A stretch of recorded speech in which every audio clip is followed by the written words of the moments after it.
A gente está falando aqui de comunidade e você falou que foi uma empreendedora da Rede Mulher Empreendedora. E eu queria justamente entender o que é diferente. O que é empreender sozinha e o que é empreender em rede, empreender em comunidade. O que isso muda na jornada? Eu acho que tem alguns elementos aqui e acho que a gente pode falar disso de uma forma geral e a gente pode falar com recorte de gênero também. Quando você olha para o ser humano ele precisa estar em sociedade, ele precisa viver em comunidade, ele precisa fazer parte de grupos e se sentir aceito. Só por isso já daria para prever a importância das comunidades, né? Quando você olha para um recorte de gênero, a gente sabe que os desafios das mulheres são muito maiores, né? Todos os dados apontam isso. Salários 20% menores, taxas de desemprego muito maiores, a economia do cuidado invisível, mulheres trabalham até 18 horas sem nenhum tipo de compensação financeira, que é aquele cuidado com os filhos, com a casa, com os pais, com o marido, né? E às vezes com o filho do vizinho que você toma conta também. Então, são 18 horas por semana de trabalho não remunerado, enquanto, em média, para os homens são 7. Então, já aí você já viu o tamanho do desafio que a gente tem. Entre vários outros, né? Captação de investimento, tomada de crédito, quase qualquer indicador que você vai olhar é desfavorável para as mulheres quando você está falando de negócios. Porém, a gente tem diversos dados mostrando por pesquisas que quando você tem mulheres envolvidas nos negócios, você tende a ter 20% mais resultados. Não é porque nós somos melhores que os homens, é porque a diversidade de olhares e de pontos de vista traz muita riqueza para os negócios. Vários negócios foram apontados como evoluindo muito mais quando liderados por mulheres, porque elas têm uma visão mais humana, porque elas têm uma visão mais próxima das pessoas. Então, todas essas características, quando a gente começou o trabalho na Rede Mulher lá atrás, né, a própria Ana Fontes, que é a fundadora, a rede ela nasceu da jornada da Ana empreendendo. A Ana, que é uma mulher com uma história de vida incrível, ela veio de uma situação, ela é alagoana, do interior do Alagoas, e ela veio de uma situação de extrema pobreza, conseguiu ascender, se tornou uma executiva de uma multinacional, e aí ela saiu, né, vendo também todos os desafios que a mulher enfrenta num mercado complexo e super machista. Ela resolveu sair, começar a empreender, e das dores de começar a empreender como mulher, ela fundou a rede, né, justamente ajudando também outras mulheres nesse caminho. Então, o que a gente percebe? A mulher ela precisa de uma rede de apoio. Por todas as questões que eu falei aqui para você. E somado a tudo isso, essa economia do cuidado, enfim, a gente não é criada para ser uma empreendedora de sucesso. Nós somos criados culturalmente falando para sermos responsáveis. Isso não é biológico, né? Vamos lembrar que isso é cultural. Nós somos criadas para tomar conta da casa, para ter o cuidado, enquanto o homem foi criado para o provento, para a carreira, enfim. Então, só por aí você fortalecer a autoestima das mulheres já é um grande desafio, né? Porque você está indo contra a corrente de toda uma cultura, de uma criação, de uma sociedade patriarcal. Então, fortalecer esta base é complexo, né? E para isso ela precisa de outras mulheres também como exemplo, outras mulheres dando a mão para ela, outras mulheres também dizendo como elas fizeram, né, como inspiração.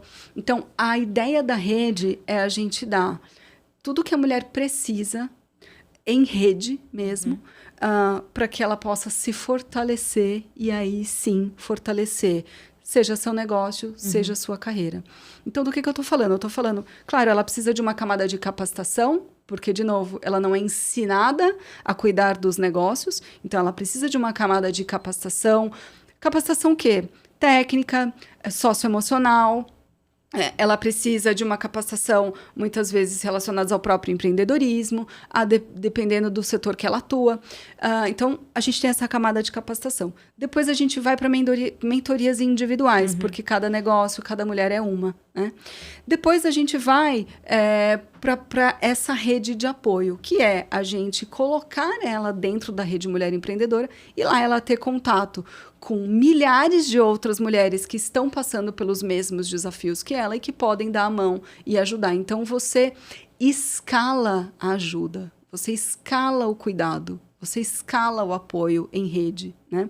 E, por último, muitas vezes a gente dá também um pequeno capital semente a fundo perdido, que é um pequeno recurso financeiro para que ela possa também colocar ali no seu negócio, colocar em mais marketing, ou contratar mais uma pessoa, ou ter mais insumos para o negócio dela, para que ela possa crescer.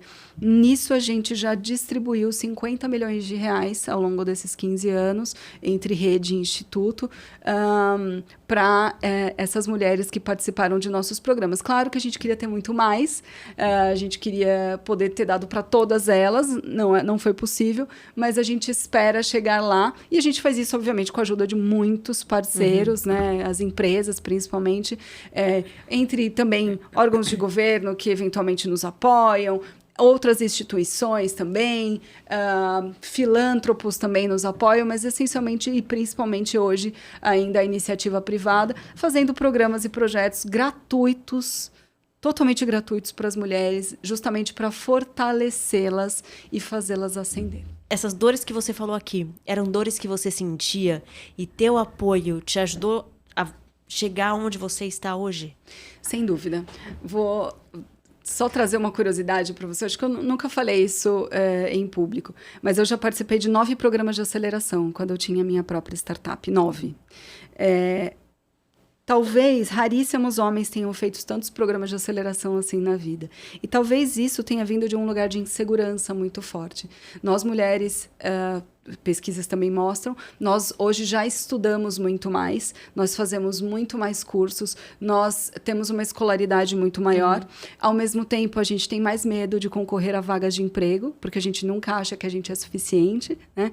A gente tem mais aversão ao risco, né? Porque a gente sempre tem medo de não dar certo, porque fizeram a gente acreditar nisso.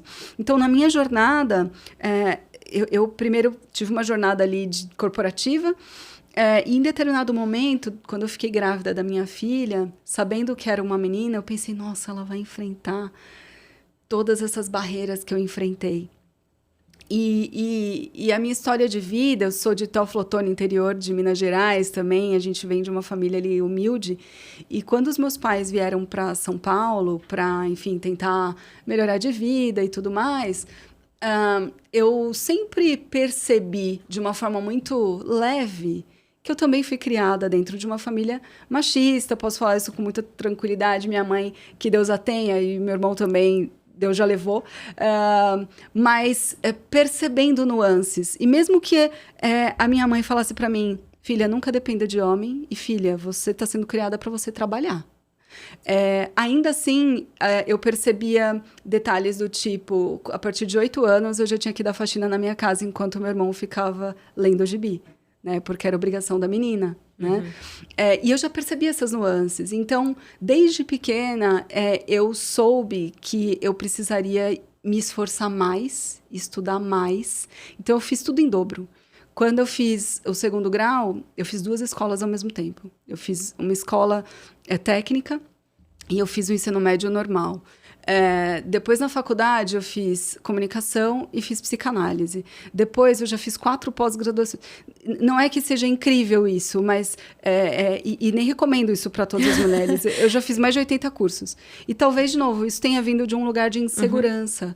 E um lugar de pensar, eu preciso me esforçar muito mais. Né? E quando eu comecei a empreender, toda essa insegurança veio.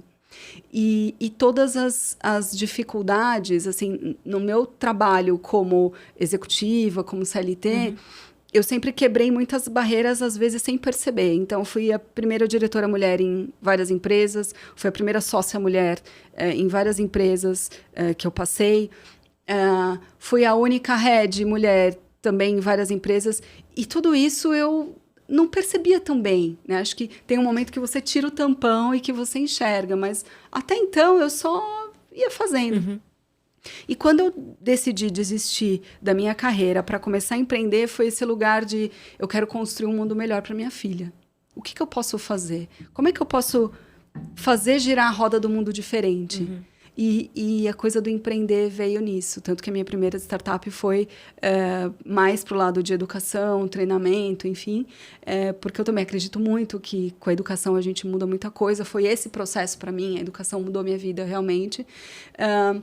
Mas eu sentia todas as dificuldades de, por exemplo, estar numa sala fazendo pitch para investidores, uma sala com 50 homens investidores, não tinha nenhuma mulher. Só você. E as perguntas que eu recebia era do tipo, se eu ia fazer o pitch sozinha, era assim, você tem sócio homem? Era assim, você tem filhos? Se você tem filhos, como é que você acha que você vai conseguir levar uma empresa sendo mãe? E aí, quando o meu sócio homem ia fazer pitch, as perguntas eram completamente diferentes. Eram sempre perguntas relacionadas ao negócio. E eu comecei a perceber, que engraçado, né? Sabe que, sem citar nomes aqui, um dos investidores que investiu na minha startup, que eu levei, ele me conheceu num evento de inovação, nós começamos a conversar e eu levei ele para a rodada de investimento. Quando estávamos numa reunião ali de conselho da minha startup, ele soltou a seguinte frase: se as mulheres não quisessem ter ido para o mercado de trabalho, muitas coisas não teriam dado errado. E aí eu pensei, eu trouxe ele para investir na minha startup, olha que maluco. E foi a partir de todas as dores que eu enfrentei ali, né? Fizemos 2 rodadas de investimento, foi muito bacana, mas foi muito dolorido empreender, muito dolorido. Foram quase 3 anos ali com a startup, e sendo a única sócia mulher da startup. E quais eram as suas dores? Principalmente de ser não vista como sócia da empresa. Com vários investidores que eu sentei para conversar, eles não olhavam no meu olho, eles só conversavam com o meu sócio homem.